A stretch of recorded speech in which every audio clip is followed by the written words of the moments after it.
chope ces infos via la NASA. C'est pas PPDA, c'est pas Chazal. Tu crois que tu sais mais tu sais pas. Poto c'est les actes, tu te perds. La sensation de la semaine, la sensation, tout le monde en a parlé sur Twitter.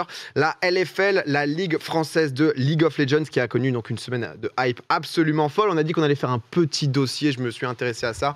Je me suis dit que voilà, il s'est passé tellement de choses que j'allais vous le décrypter un peu. J'ai vu de la stat, j'ai vu des chiffres. Je me suis dit, mais attendez, il y aura peut-être même un moment au tableau, etc. Ça va être absolument fou. Pour ceux qui savent donc pas trop déjà ce que c'est, donc Ligue française, League of Legends, 3e saison à l'heure actuelle. Ouais.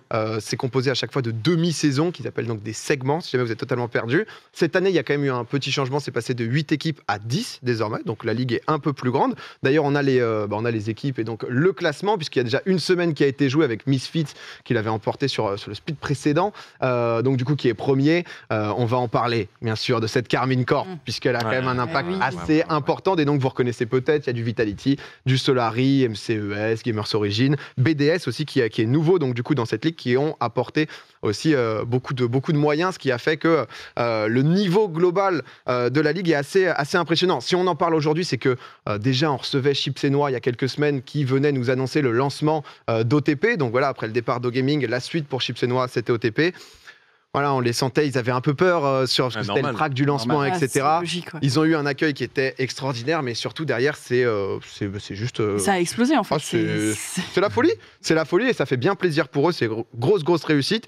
Sur les 3 jours de compétition de LFL, en moyenne, c'est 51 000 viewers quand même, qui est quand même énorme.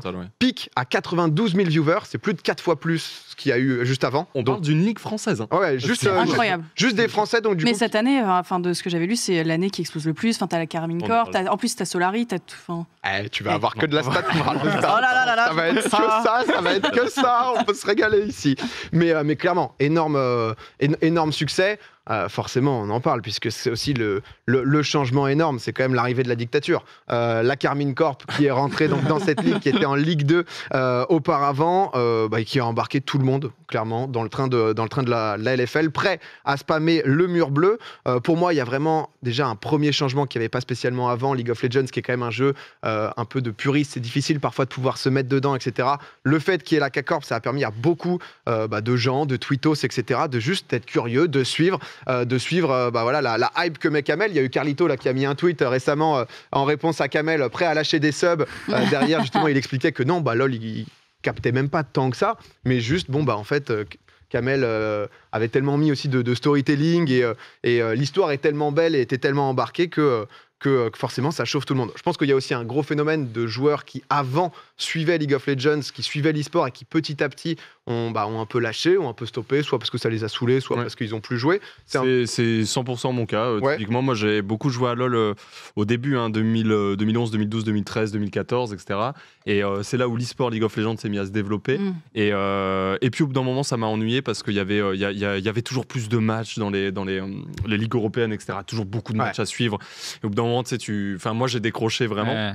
Et c'est vrai que là, il y a l'équipe de Kamel, il y a l'équipe de Solari. Ça fait un storytelling qui est juste dingue, tu vois. Quand il y a match, ça joue, il y a de l'enjeu, ça crie, tu vois. Et du coup, forcément, ça re-regarde et forcément, ça se réintéresse aussi au jeu en lui-même, quoi. Et je pense que je suis pas le seul. Je pense qu'il y a beaucoup de gens comme ça. Ça donne même envie quand ils jouent pas. C'est ça. Du coup, moi, je savoir ce qui se passe, quoi. Mais moi, je regarde. Toi, du coup. Du coup, c'est étonnant. Mais je regarde du coup avec ma meilleure amie qui est à fond dedans. Et ça me donne grave envie de tester. Du coup, je pense que je vais tester. Non, joue pas en vrai. Je regarde. Non, mais j'ai envie. Les matchs de loin, c'est cool aussi. Mais par contre, à suivre, je trouve ça génial. Non, mais League of Legends, quand tu comprends tout, et encore je dis ça alors que moi-même je suis sûr qu'il y a des notions que voilà, mais genre c'est magnifique League of Legends, c'est magnifique. C'est des partitions entre stratégie. Mais c'est ça, des fois j'ai le stress et tout, parce qu'il y a des équipes que j'adore, du coup justement toi tu suis des équipes, parce que c'est vrai qu'il y a beaucoup de gens qui sont venus avec la K-Corp. Il y avait Solari aussi qui avait eu son effet d'arrivée, qui a toujours bien sûr des supporters, même si sur Twitter j'avoue que c'est difficile de rivaliser avec la K-Corp. Ils sont très présents. Tu suis qui toi? La Karmine Corp. Et Easy Dream du coup. Ok, d'accord. Ok, pas Solar. Ok. Easy Dream aussi en deuxième. Mais je pense qu'il y a vraiment ce truc de rivalité inter-équipe qui a rajouté quelque chose. Ça a cassé aussi parfois le côté un peu gnangnan de l'e-sport où on est sportif, on va jouer, vous êtes chaud pas, il y a le coach. Je te souhaite le meilleur et on le voit, il y a du taunt avec la K-Corp qui envoie un tweet après la victoire, parce que premier match en LFL de la K-Corp, ça a quand même fini donc sur un backdoor, donc incroyable. Si vous ne connaissez pas, c'est retournement de situation, c'est concrètement la meilleure le meilleur scénario qui peut se passer. Donc voilà, ça a envoyé du taunt. Je trouvais ça cool. C'est carrément allé jusqu'aux sponsors qui ont taunt avec MSI qui suit la K-Corp, qui allait taunt le sponsor de Vitality, pas Vitality, de Solary, qui est donc Predator, où ils sont allés les taunt aussi, compagnie avec. C'est des trucs qui existent dans l'e-sport depuis toujours, tu sais, les taunts, même des partenaires et tout. Mais quand tu as des équipes qui sont des noms d'équipes, c'est une chose. Mais quand tu as une équipe qui est en fait juste l'équipe de, par exemple, Kameto, qui est un des plus gros streamers français, qui, tu vois, qui organise beaucoup de choses et tout, bah forcément, la sauce prend beaucoup mieux. Tu vois. Mais forcément, le storytelling, c'est la clé de tout.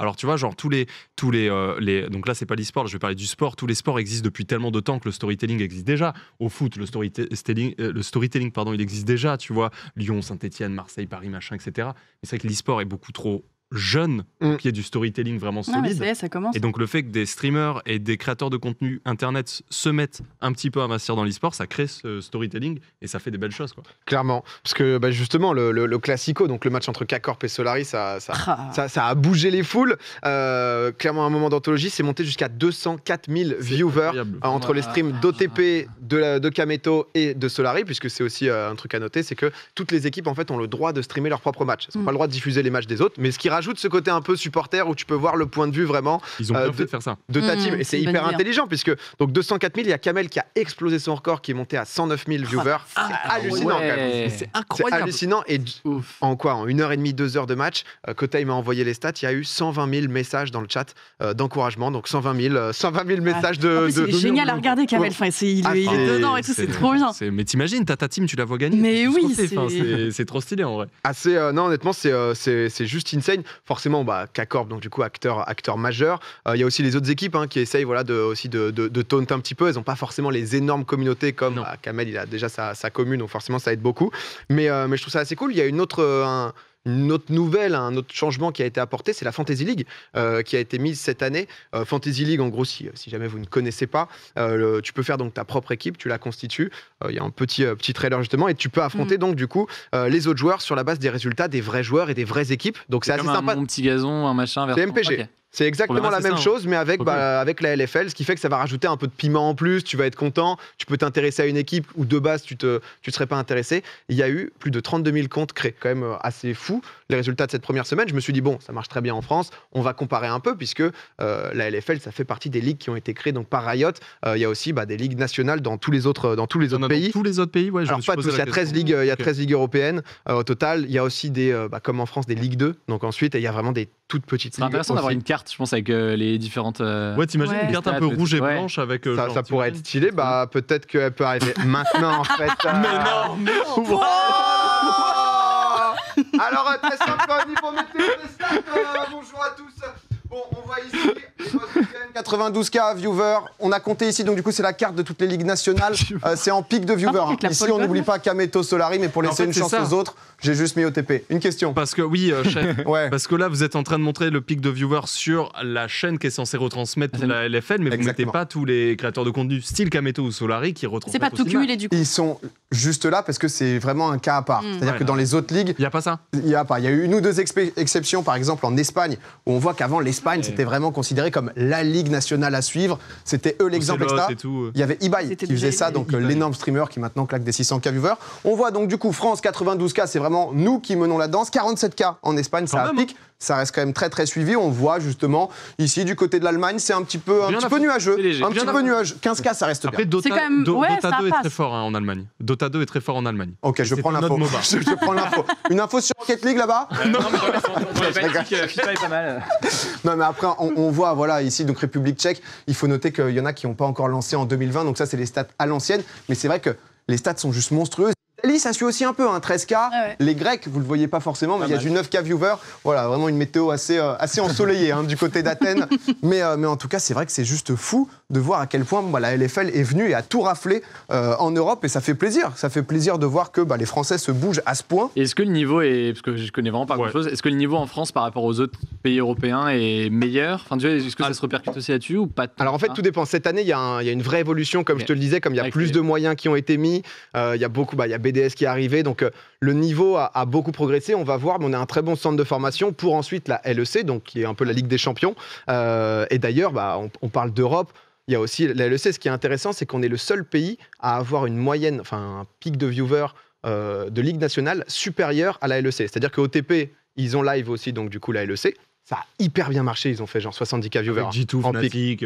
Donc ça marche hyper bien aussi, mais en France, la LFL est un peu plus hype, là où les autres pays, par exemple l'Allemagne, c'est divisé par 2, quoi, la différence. Sauf que le storytelling, ça marche. De fou. Après, il y en a aussi quand même en LEC maintenant, avec des équipes comme G2, Fnatic qui existent sur le marché de LoL depuis maintenant 5, 6, 7 ans. Il y a déjà un peu de storytelling aussi. Bah c'est ça, mais c'est vrai que par exemple en Espagne, comme au début il y avait je pense le gros storytelling, et maintenant c'est plus G2 a une équipe bis en LFL, un peu comme, pas en LFL, mais en Superliga, comme Vitality. Donc c'est peut-être moins engageant, tu vois, de suivre toutes les équipes de la structure. Complètement. C'est un peu différent. On a juste un petit dernier truc de camembert. Ça serait con quand même.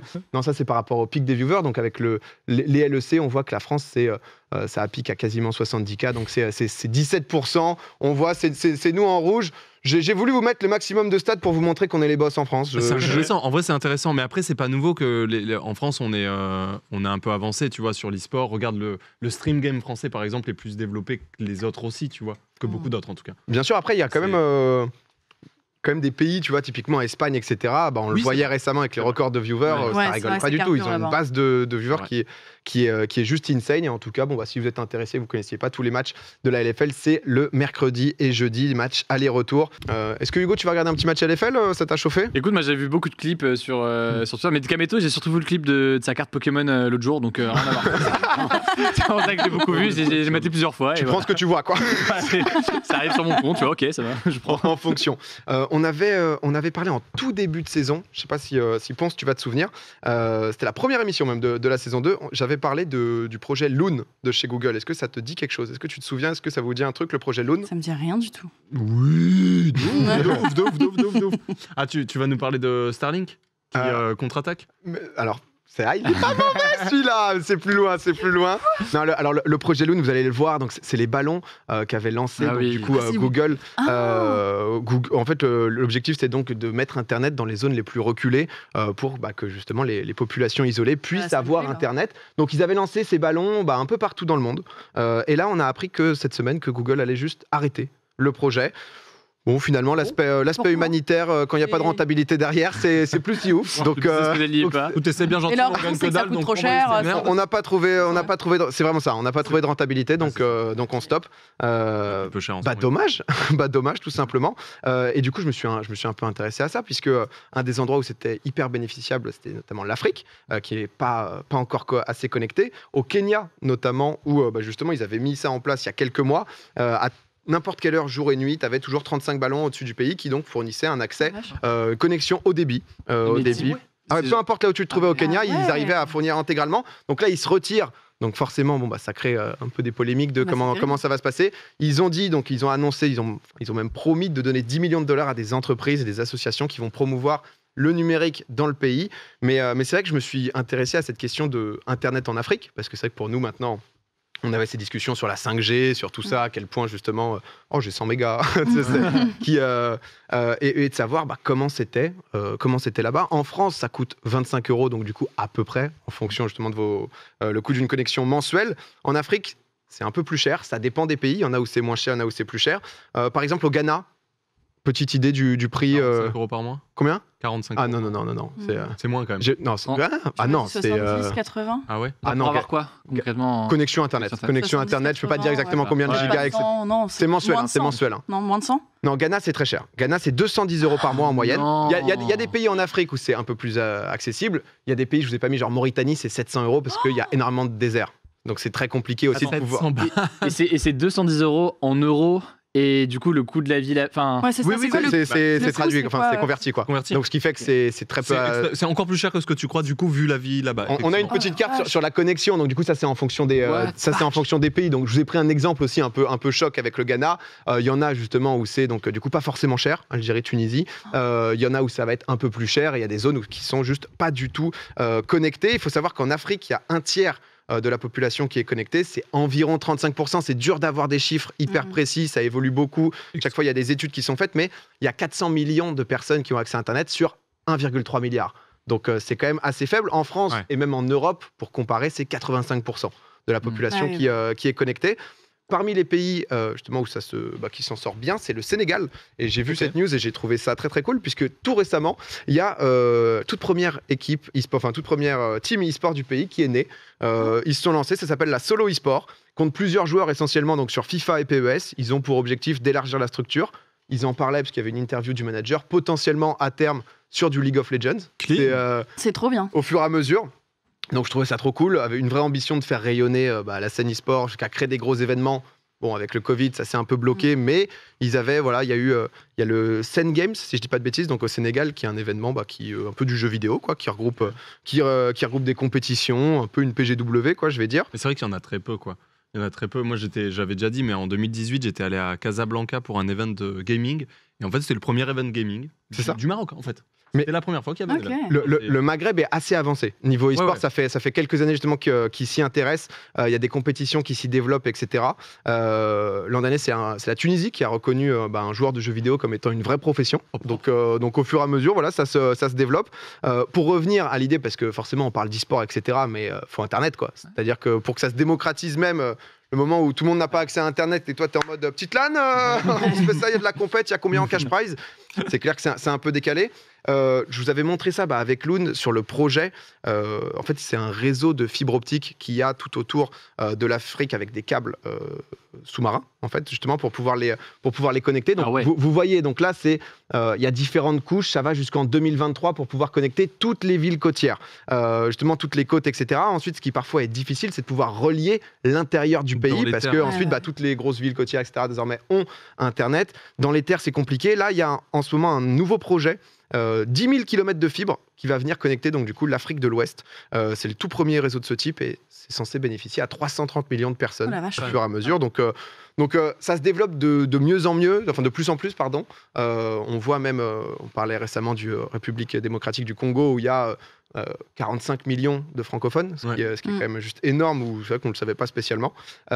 Et ça c'est en train de tripler, si je ne dis pas de bêtises, il y a 3-4 ans, il y avait 5% de la population, c'est passé à 10. C'est toujours difficile de vraiment avoir des stats fiables, mais c'est en train de se développer de plus en plus. Et le trafic Internet augmente de 50% sur le continent chaque année. Donc derrière, il faut les gros moyens techniques. Mais en fait, d'un coup, j'ai vu la news e-sport Sénégal, je me suis dit, mais c'est vrai que on ne sait pas où ça en est, entre guillemets, où est-ce que ça en est niveau connexion, comment ça se passe en fonction des pays, etc. Ce qui est fait, j'ai eu envie de... c'est ultra intéressant. m'intéresser un peu à ça. Très puis nous, on en parlait tout à l'heure de la question des communautés, parce qu'évidemment, ces pays-là ont leurs propres influenceurs et ils ont leur propre communauté, etc. Mais aussi, est-ce que... moi, je sais que sur ma chaîne, je suis suivi par des personnes, des francophones de différents pays d'Afrique. Des Belges, des Suisses, d'Afrique. Mais aussi d'Afrique, Ah oui, bien sûr, des Marocains. Mais du coup, je me pose la question de savoir si... alors, Maroc et tout, Maghreb, c'est assez évident qu'il y a beaucoup de gens qui nous suivent de là-bas. Mais est-ce que, tu vois, dans certains pays d'Afrique subsaharienne, etc., on va avoir... des communautés, parce que moi je vois aujourd'hui je reçois des messages de gens qui viennent de certains de ces pays, mais si jamais il peut réellement y avoir un lien, tu vois, entre les créateurs de contenu de France métropolitaine ou de France et les créateurs de contenu qui seraient dans ces pays-là, quoi. Mais j'ai pas la réponse, quoi. Mais je suis curieux de savoir, il y a c'est une différence culturelle, mais au contraire non, la langue fait le gros du truc et du coup je pense que la langue joue beaucoup, quoi. Un peu à l'image des Nord-Américains francophones type québécois qui peuvent facilement regarder des Français métropolitains, tu vois. Parce que la langue fait que déjà... Ça crée une grosse connexion de parler la même langue, quoi. C'est clair que... Un peu quand même. C'est plutôt pas mal. C'est la base, mais c'est clair. On parlait justement de connexion à Internet, etc. Tu l'as dit au tout début. L'autre énorme projet, il vient de Elon Musk. Starlink, donc du coup, qui lui a pour projet, en gros, d'envoyer 42 000 satellites en orbite, en orbite bas justement, pour que le monde entier ait accès à Internet. Récemment, là, il y a quelques jours, ils en ont relancé 143. C'est un record en termes de nombre d'un coup de pouvoir lancer la 143. Et il y en a quasiment 1000 à l'heure actuelle en orbite. Donc, en termes d'écologie... justement, il y a des astronomes qui disaient que niveau recherche spatiale, etc., ça pouvait compromettre, que niveau encombrement de l'espace, pollution lumineuse, etc., il y a déjà beaucoup de choses. Ça allait créer il allait avoir des gros soucis, quoi. Et il a l'objectif de faire ça jusqu'à quand? Connecter Internet. Mais il a un objectif de temps ou... Au fur et à mesure, j'ai pas exactement... Il s'est pas donné une durée, genre dans 20 ans Il a pu, vu que c'est Elon Musk, je pense qu'il a pu dire ça. Dans 2 ans. Dans 2 ans, c'est bon. J'ai pas exactement, mais c'est vrai, quoi, c'est... Et c'est ouf parce que même en termes d'infrastructure, je suis très curieux de savoir d'un point de vue même légal comment ça se passe parce que c'est des trucs qui n'ont pas besoin d'installation comme tu as en France là, avec la 5G, le machin ou les câbles. Du coup, ça passe par un truc très terrestre. Et du coup, je sais pas si demain tu as un acteur comme ça qui arrive qui dit en fait, dans le ciel, là, j'ai quelque chose qui fait que toi, Français, tu vas pouvoir avoir de l'internet grâce à moi à tel prix. Si jamais il y a une sorte de régulation qui doit se faire par les pays, attendez, mais là c'est quand même notre pays, même si vous êtes plus là-haut, c'est notre pays, donc on en avait parlé une régulation à faire. C'était avec Hugo Lisoire, on avait parlé de ça un petit peu. C'est vrai que c'est compliqué le droit dans le ciel. Le droit dans le ciel, j'ai pas il y a des choses qui existent. Ouais, c'est d'ailleurs des trucs. Et juste pour préciser, parce qu'on m'a corrigé, merci, il y a eu un envoi de 143 satellites, mais il y a eu des trucs universitaires, etc. Et ça contenait 10 Starlink. Mais en tout cas, ils en ont quasiment 1000 à l'heure actuelle en orbite pour l'instant. C'est ouf. Donc voilà, niveau un peu espace internet. Et ma petite dernière news, une question qui va un peu diviser. Les animaux, vous aimez Je déteste ça. Je déteste ça. Sondage peut-être. La maltraitance, vous êtes pour, contre vous êtes comment à ce niveau juste pour savoir à peu près on fait quoi. Non, moi c'est un truc qui me parle beaucoup. J'aime quand même énormément les animaux. J'ai envie de finir aussi sur... sur... non, c'est le sphinx. Non. Ah, le chat qui s'est fait tatouer, j'ai vu ça. J'adore les animaux, du coup, un chat qui se fait tatouer. Non, mais c'est terrible. Non, depuis longtemps, on parle maintenant de projets de loi qui attend pour encadrer, pour protéger les animaux. Là, ce soir, à l'Assemblée nationale, il y a le débat concernant un projet de loi. Ils ont enfin réussi à se mettre d'accord, parce qu'en fait, il y avait différentes versions. Ils n'arrivaient pas à se mettre d'accord sur une seule. Ça concerne donc du coup nos amis, les animaux. Le but, c'est d'encadrer au maximum leur exploitation et à terme d'interdire la détention en captivité des animaux sauvages. Donc déjà, première étape, c'est d'alourdir les peines pour les individus accusés de maltraitance. Donc c'est 1 an de prison en plus et 15 000 € d'amende en plus au maximum. C'est 3 ans au total et 45 000 €. Donc ils renforcent un peu plus à ce niveau-là. Aussi, là, cet après-midi, il y a les gérants de cirque qui ont manifesté, puisque forcément, eux, c'est à l'encontre de leur business. Et je ne savais pas, mais à l'heure actuelle, dans la capitale, les cirques avec animaux sont interdits par décision municipale jusqu'en 2022. Ah ouais. Donc ça je savais pas, mais ce qui était déjà fait. Et maintenant, donc du coup, le but c'est d'étendre ça sur tout le territoire et même d'aller plus loin justement, donc en bloquant donc tous les animaux, des cirques, les foires, des plateaux de télévision, ce genre de trucs qu'heureusement on voit un peu moins maintenant, et aussi les delphinariums. Et d'ailleurs, il y a le parc Astérix qui justement a annoncé la fermeture du delphinarium. Donc il y avait 8 dauphins, il était ouvert depuis 1989, 8 dauphins qui étaient dedans. Et là, donc du coup, ils sont replacés dans d'autres delphinariums, mais basés sur certains critères, qualité d'accueil, pour le bien-être de l'animal, etc., qui soient le plus heureux possible, parce que parfois c'est aussi difficile de pouvoir les remettre en liberté. Il y a des sanctuaires à dauphins, etc., mais parfois tu peux pas spécialement. Mais en tout cas, on espère que ça va aboutir. Hein. C'est vrai qu'on en parlait, mais la France aussi, qui était le premier pays à abandonner les animaux, enfin les chiens et les chiens, si je dis pas de bêtises. Il y a une baisse avec des stats hallucinantes. C'est aussi une autre bonne nouvelle sur les animaux. La SPA c'est la bonne nouvelle de ma vidéo du jour. Voilà. Et boum. Ici, quoi. Non, mais la SPA a annoncé qu'il y avait une baisse du nombre d'animaux abandonnés. Donc ils en avaient de moins en moins qui venaient. Et de la même façon, des gens qui venaient chercher des animaux, il y avait moins de taux de retour. Enfin, il y a moins de retours qu'avant. Ok, d'accord. Pour résumer, il y a moins d'abandon et ceux qui prennent des animaux les rapportent moins. Alors, évidemment, le confinement et tout, les gardes. Évidemment, le confinement et tout aide beaucoup parce que les gens sont chez eux. Peut-être que ça se passe seuls, mieux. ils prennent des animaux. Du coup, il faudra. Exactement. Quand ça sera terminé, vous gardez vos animaux. Hein. Mais ça reste plutôt cool de voir ça. Et je me souviens que même pendant le premier confinement, il y avait tout un tas de. La SPA avait demandé pour qu'on puisse aller. Même malgré le confinement, continuer à aller à la SPA pour aller chercher un animal et tout. C'est cool, quoi. Ça se passe plutôt bien. C'est aussi de l'éducation, je pense. Un peu triste de le dire, non, il faut pas abandonner. Pas bien, non, mais c'est comme les règles toutes, il faut l'écrire. Non, mais c'est ça, mais bon, on espère que ça va passer et qu'ils pourront être. Parce que c'est vrai que les images sont terribles. Hein, je sais pas si vous avez vu l'ours Micha et compagnie, des trucs comme ça. Non, mais de toute façon, toutes les campagnes. Ça va nous fendre le cœur. On va avoir des sujets déjà un peu difficiles ce soir.